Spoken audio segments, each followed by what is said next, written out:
you're in the right place. This is the Eatfluencer podcast, and I'm your host, Dr. Maggie Landes. Together, we are going to unpack everything about eating and discover the what, when, and how that will let you lead your best life. This is not your doctor's conversation about nutrition. Today is when you can start to love eating again. Let food be food and you be you. Get ready to get Eatfluenced.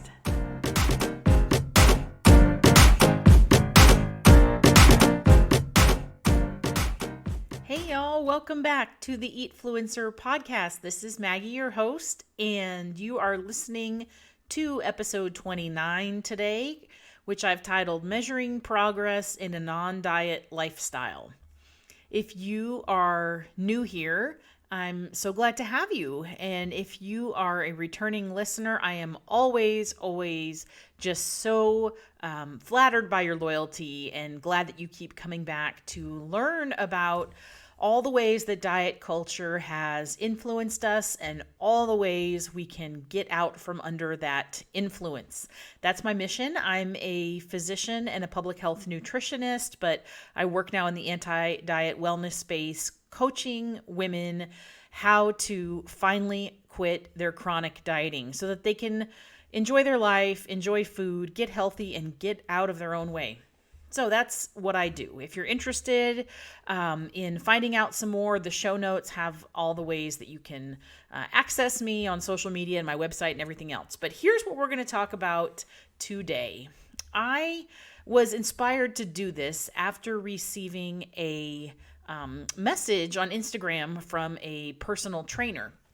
And here's the interesting thing is I love the idea of conversations about this anti-diet stuff because for a lot of people this is like so new and so mind-blowing, so revolutionary because we've never been, told really that there was an option besides dieting. So a lot of particularly professionals that work in nutrition, fitness, health, wellness, all that sort of thing, this is just totally new. This is like some sort of Jedi mind hack. And so I like to have conversations because I don't think that we're going to move this mission forward by just telling people. I think this has to be a learning process where people, get information, process it, share it, ask questions, be scrutinizing, be a little skeptical even, and then continue to learn more about it. So anyway, all that to say, I do get, a decent amount of messages from dietitians, from nutritionists, from fitness professionals that just have questions. And I'm happy that I create an environment where conversation is comfortable for them. But here's what this trainer last week sent me a message about that I really wanted to address. And I'm actually right now while I'm on this recording, I'm looking on my phone to make sure that I get this correct. And I know that this person, I don't know them personally, but I know that he's got good intentions. And the fact that he's even introducing a conversation about this just makes me so thrilled. But this is where this went is that I had put a post on my Instagram stories about, you don't need to be weighed at your doctor's office. You know that that's one of my things about, not getting weighed at every single point of contact with a healthcare professional. But the other thing is I made a comment about you don't need to be weighed at the gym. So he's been following me for a while and made comments on things and is not naive to my message. But his private message he sent me was basically, how can we ignore weight at the gym? He says, I'm a fitness coach. It's a reference point for me. It's, a way that I measure progress in my clients. And without it, I don't think that any training program is, sort of complete without some sort of measurement of progress. So how would I potentially do that is what his question was asking me, basically. So my response to him was, what does progress on the scale, okay, I'm using air quotes, progress, if we're going to call it progress, basically as defined in his mind by weight loss, how would progress on the scale be representative of anything besides the actual weight loss?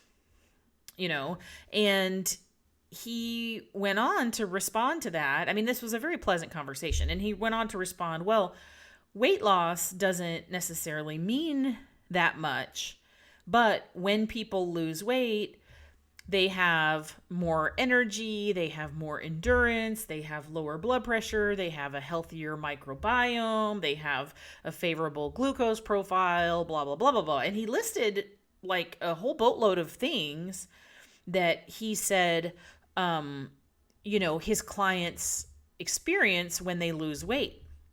And so I said, what if all those things aren't related to weight loss? What if all those things could be achievable and could be goals and could be metrics just completely with the scale aside? Like, you don't need the scale. You don't need the scale to show you that you've lost weight, to show you that you have a favorable glucose profile. If you're interested in your glucose profile, let's just do that.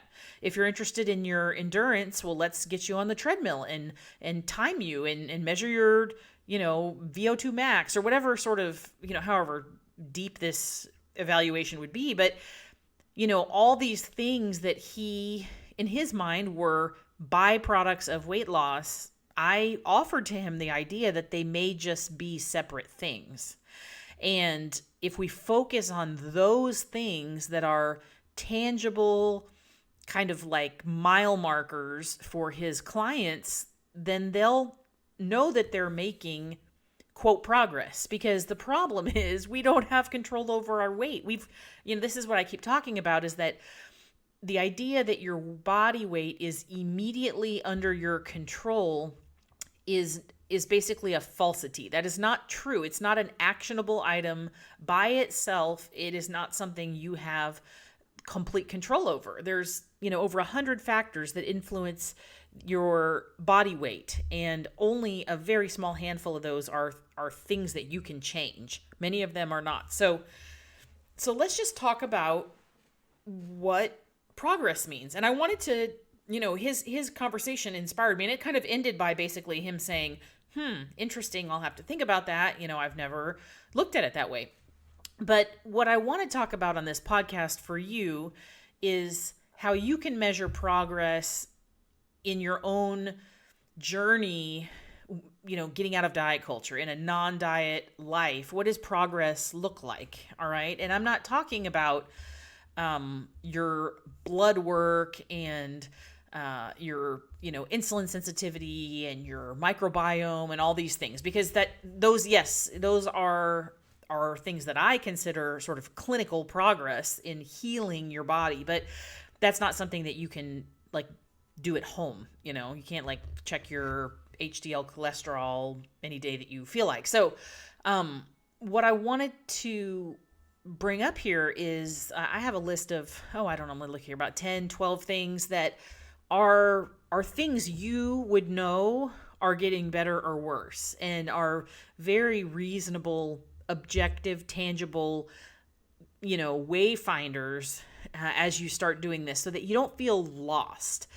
Because that is something that is, easy to fall into. For so long, diet culture has sold you this idea that you being healthier, quote, healthier and quote, better, involves the size of your pants, the measurements of your body, your weight, your waist circumference, your, all these things. And I want you to not do those things, because I don't think it serves you. I don't think it improves your health. I don't think it actually measures your health. And I don't think they're all within your control to change. So when I advise, clients and my listeners to stop measuring themselves, stop weighing themselves, stop obsessing about the numbers, it's a little bit of a security blanket for people that I'm basically taking away. I mean, this is like me taking, Linus's little blue blanket away and saying no. So you have to have something to replace that void, because otherwise you will be lost and you will feel kind of anxious about knowing whether this is, serving you, or this is, quote, working for you. Spoiler alert, it will work for you.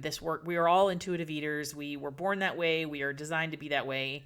So it will work. But if I understand that you want to feel it working, you want to see it working in some tangible way.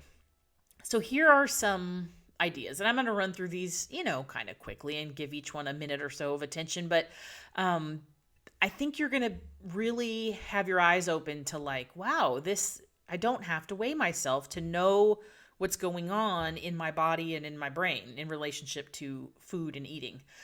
So the first extremely obvious thing that will be evident immediately is you're going to spend a heck of a lot less time and emotional bandwidth thinking about food all the time.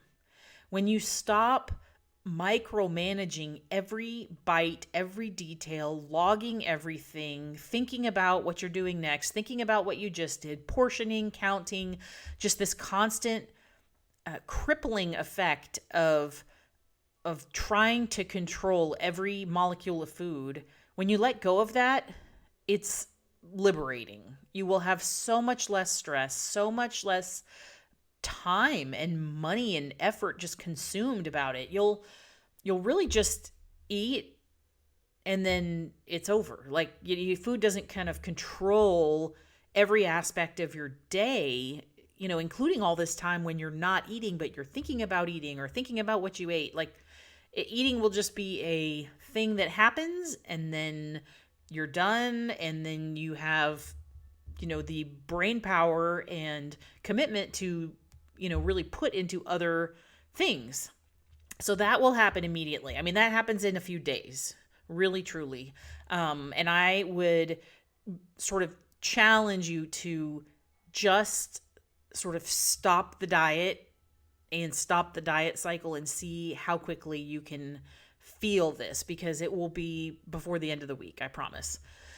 Okay, so another one I thought of is understanding and being tuned in to your fullness and your hunger. Because when we're constantly fighting ourselves in terms of timing our eating, because we don't want to eat when we're feeling hunger because it's not the right time, there's not the right food, whatever the diet rule is that you're following. Meanwhile, you're making yourself eat at a certain time when you're not hungry because that's what you're supposed to do, or all this. There's really a pressure in diet culture to dissociate the feeling of hunger and fullness and eating from just sort of to make it this cerebral exercise. And it's a practice of tuning yourself out and quieting those signals that your body is giving you for a reason. That's what I've said all along. Your body is making you feel hungry, making you feel full, increasing your appetite, decreasing your appetite for a reason. The body does not have energy to expend doing arbitrary, haphazard things. So just keep that in mind, that there's a reason for what you're feeling. And the more you lean into that and kind of work with your body, it's a much more comfortable thing, and you won't have to second guess all the time. So that's something you can get back. And when you're getting better at reading that hunger and fullness and trusting, that's progress. I mean, that's a measurement of progress. Here's a simple one. You're going to sleep better. You're going to, when you're listening to your body, you don't have to worry about binge eating at night and feeling miserable, because you won't be doing that anymore. You don't have to go to bed, stuffed and ashamed. You also don't have to go to bed hungry, because throughout the whole course of the day, you're going to feed yourself when you're hungry and sort of understand your satiety and your fullness better, that the clock doesn't sort of matter anymore. And your whole body, your whole circadian rhythm, your whole diurnal metabolic variation can do what it's supposed to do, and you'll sleep better. Another one, you'll have more energy. When you are, feeding yourself when you're hungry, that, your body's needing energy. There's a reason, like I said. And so you'll realize that the food power, or, I hate the food is fuel. I really don't like that term because it makes it sound like we're just, race cars with gas tanks. But food does eventually become energy in your body. And when you are treating it the right way and not depriving it, you will sort of better fuel your body, for lack of another word, and you'll have more energy. You will probably be in a better mood. And that's not only biologically, you'll be in a better mood when your hormones kind of start regulating themselves, when your whole endocrine system is working more seamlessly.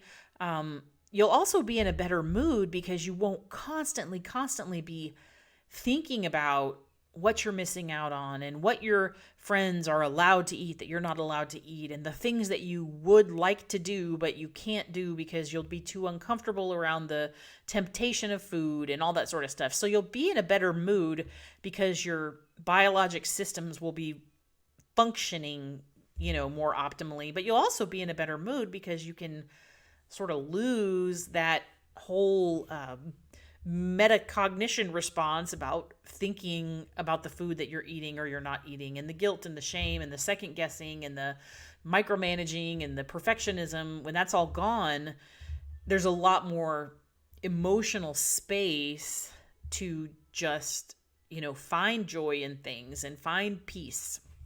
So I think you'll really enjoy that. And when that starts happening, that's progress. You don't need to get on the scale to measure progress. We have all these things. Another one is you're going to eat foods you like and not eat foods you don't like, because, you have the choice now. When you're not dieting and forcing yourself to eat certain things because you should eat them, or you're told they're on plan, or that's the only option, that you have, or you're trying to fit that in at the end of the day, like the day is like some sort of jigsaw puzzle and you're missing this last little piece. You just eat food you enjoy, and you don't force yourself to eat food you don't enjoy for some, academic reason. That is major progress, and really a major milestone that you have let go of a lot of the shoulding, allowing, can't, won't, haven't, not, all that sort of that language. Those are like the red flashing neon sign words that I tell people, that is when you can start eliminating that from your conversation about eating, when you're more comfortable not using words like I can't have, I shouldn't have, I am not allowed to have, like that sort of thing. You've made a lot of progress, because keeping that sort of set of rules hanging over your head is going to keep you stuck in diet culture. Here's a couple here. You don't always say no. So when you have been in diet culture for so long, many people end up restricting and shrinking the breadth of the food they eat. Like there's less and less permissible choices. And so the restriction gets tighter and tighter, and the options for eating become smaller and smaller, to the point where some people with, eating disorders have, 4 or 5 foods that they allow themselves, and that is literally all they eat. So progress could be measured in the variety, the breadth of your food choices, so that you will, include different things at different times, and approach eating with this open-mindedness rather than a closed-mindedness. That's a big, big, big deal. And here's another side effect of that that's a good marker of progress, is your cravings will decrease. Because your cravings for things are a direct relationship to the restriction that you have.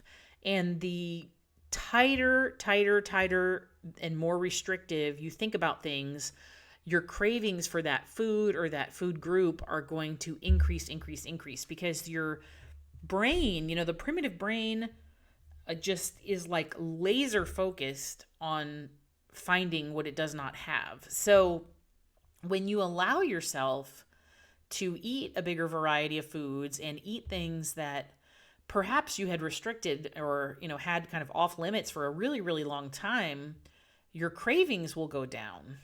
So then, truthfully, when your cravings go down, the food doesn't have that power over you, that you're not thinking about it all the time, which then leads back, of course, to the first thing I said, is that you're going to have all this brain space and emotional space to do other things and not be so stuck. See, that's where diet culture has us collectively stuck, because it is the perfect tool for distracting women, particularly women, that if we spend all our time second guessing everything we eat, and we're eating several times a day, and our whole life is consumed with counting calories, measuring our bodies, and judging ourselves, maybe we won't get that promotion. Maybe we won't run for public office. Maybe we won't, start that nonprofit organization. Maybe we won't, champion these causes, because we'll stay small.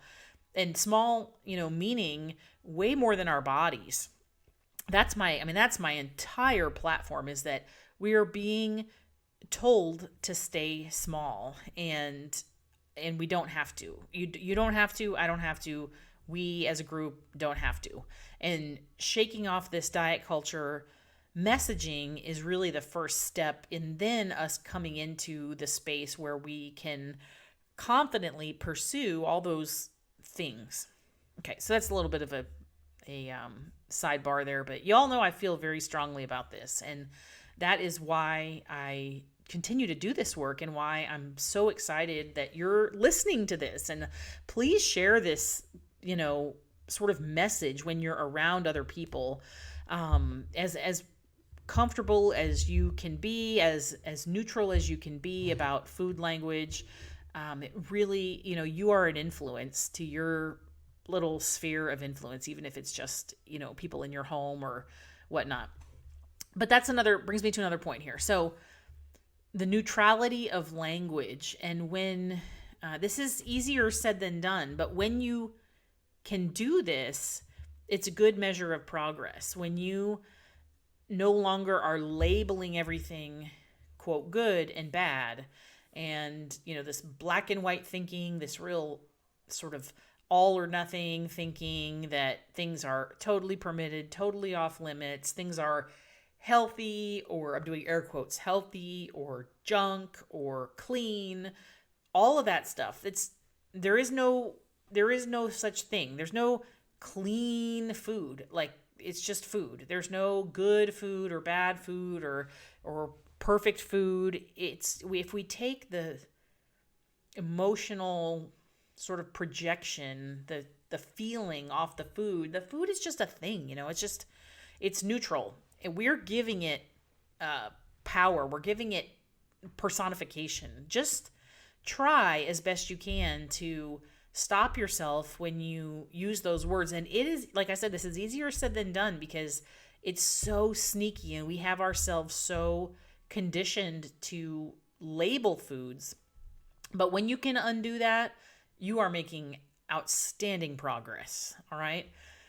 Here's the other thing that you'll know: when you can keep your kind of trigger food, or the off limit, quote, binge food, craving food, when you can keep that in your house and it's not even a big deal, that's major progress. And a lot of people I work with, tell me this story, that they can't even keep ice cream in the house. They can't even buy chips because they don't trust themselves. They know that they can't just have a little bit. They can't portion it the way they're supposed to, whatever the reason is. And so their solution is to just completely eliminate it. Well, that's, like I said before, that just makes your obsession with it greater, and that laser focused thinking about it and pursuit of it from your brain's perspective, like it's just harder and harder and harder and harder. And then when you cave in, because you will cave in, I'm doing cave in, because it's not reasonable to say, I'll never eat peanut butter forever, and so I'm just never going to have it in the house. Well, eventually, whether that's tomorrow or in a week or a month or a year, you're going to buy peanut butter, and you probably will overeat it. You probably will binge on it because you have made it off limits for so long. But as you make progress through this transformation into a food neutral environment, it's just like a thing. It's just like your pantry has peanut butter and it has a can of beans, and your refrigerator has, cheese and has bacon, and your freezer has ice cream and frozen vegetables, and it's all equal. It's all equal. There's no hierarchy or preferential treatment to food. And when it's available, the power is gone. That just obsession and sort of, addictive like behavior with it is gone. And you may even forget it's there. I mean, you may get to the point where you've got ice cream in there that's like so old, it's got the little icy pieces on the top and it's kind of gummy, how that gets all gross on the edge, and you just get rid of it and decide it's not worth eating low quality ice cream, and you go back and get some more that's like a flavor you like. So anyway, that's a really cool thing when you can keep all foods in your house. That's progress. Progress is also when you don't always have to say yes to everything. When you don't finish everything at the restaurant because you paid for it. You don't eat every single time food is offered to you just because it's offered to you. You don't, mindlessly or sort of grazing, like eating unconsciously because it's sitting out at the, break room at work. Or, the other thing that gets really cool is the human body, I'm telling you, is designed to intuitively eat if you are really, really paying attention. And one of the cool things that it has the ability to do is the taste of food actually changes when you've, eaten past a certain point. And so what I mean by that is like you're craving let's just say a chocolate donut, okay? That first bite tastes different than the third bite, which tastes different from the 10th bite, which tastes different from getting into the second or third donut. And it's real that your taste buds, your neurologic sort of perception of the taste, all the aspects of it change because your body is telling you it's sort of done.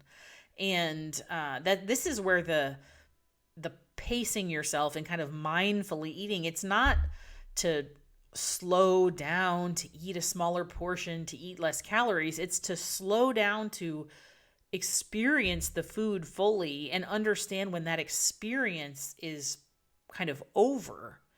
And it's comfortable to stop at that point because when you're ready for that experience again, it's still there for you because you haven't made it the last donut you're ever going to eat ever. It's sort of like, okay, well, if I really want to have more chocolate donut, I can do that in 5 minutes. I can do that in 5 hours. I can do that in 5 days. It's not such a big deal. So that's really cool. And then of course there's the physical stuff that you can measure without measuring your physical body. So, we should be moving our bodies and doing physical activity because it's got lots and lots and lots of health benefits that have nothing to do with weight loss. And so measure those other things, measure, if you're doing strength training, measure how much weight you can do and how many reps, and is it just easier to push your lawnmower, easier to lift your baby, is, just things that you can notice in your own life. It doesn't have to be a real elaborate, calculated sort of, fitness assessment. Just your flexibility. Is it easier to shave your legs in the shower? Is it easier to get stuff off the, floor when you drop it? Just simple stuff. Easier to put on your shoes.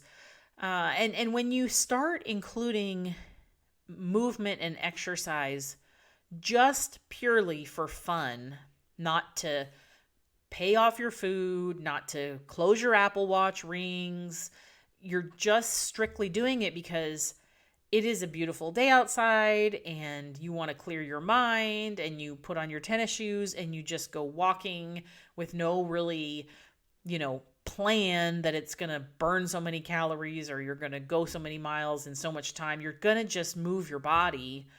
The spontaneous dancing in the house, the spontaneous playing active with your kids and stuff. That's when you can look at movement and exercise in that way, that is progress, because that's how we should look at it, is really movement is good, exercise is good.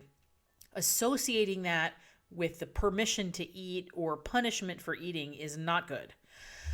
And then here's the last thing. You are going to feel more confident as you start making all these mindset changes. I promise you, you're going to feel less and less lost. It seems like a big deal to start thinking a different way, and it's a little disorienting, to be honest, when you're starting to learn these things, but you're still kind of got one foot in diet culture behavior. You're hearing diet culture messaging loud and clear everywhere. And then you hear me from this other tiny corner saying, no, you can do it. Stop believing all that stuff. It's scary for some people, but as you keep moving towards this space where food is just food, you are worthy, you are comfortable in your body now, you can, be creative with food, you can enjoy food and eating, and you get all this time and energy and mental space back, you'll have more confidence in the process. You're going to have more confidence in yourself, but you're going to have more confidence in everything. And, this will start to affect how you just show up in your daily relationships, how you show up as a parent, as a partner, as an employee. Everything, when it becomes optimistic and forward thinking and creative and innovative and this sort of mind expanding growth mentality, you can't isolate that just to your thinking about food. It will bleed over into the way that you conduct your life in general, and you'll realize that everything just seems better. And that is why I want to encourage you to start making these changes. This is totally possible for anyone. Anyone. If you're a human, this is possible. And if you are a middle-aged female human and you're listening to this, you are who I am specifically talking to, because you are not made to pursue smallness at every turn. So if you're interested in doing some of this work, don't be scared. Don't be put off by the sort of overwhelming nature of it. Please reach out to me. Follow my social media. Go on my website and grab some of my free downloads that will get you sort of started. I want to open this conversation, with you. I want you to ask questions. I really do want to help you understand. And I know it's not what you're hearing from doctors at large, but you're hearing it from me. And this is based in evidence. This is based in science. This is the real deal. And this is sort of, once you come out of this diet culture matrix, you can't unsee it. And you are going to have so much more quality in your life when all your time and energy is not spent micromanaging your relationship with food. So my ask for you today is two things. First of all, if you would be so kind to leave a review or a rating on your podcast platform, that helps tremendously in others hearing this message, which is really what I am after. The other thing is I am starting another cycle of my group coaching program, which is sort of my signature teaching modality. We're going to be starting May 10th, and the enrollment will open up the week before that. But if you are just even curious how it works, what's going to be included, what the cost is, all those sorts of things, go to my website, maggielandesmd.com, and there is a waitlist. So that you will be the first to find out information when I push that out. So you're not committing to signing up, you are just committing to finding out information. So I would love to have you learn more about that, and please ask me anything. I appreciate you being here and listening, and I hope I'll see you back on the Eatfluencer podcast to learn more about this anti-diet mission. All right? Have a great week. Until next time. Thank you so much for being here today. If you love what you've learned, follow me on social media at Maggie Landes MD, and you'll never miss a thing. You can also check out my website at maggielandesmd.com and sign up to be part of our community of eaters. Thanks again for stopping by. We'll talk again soon.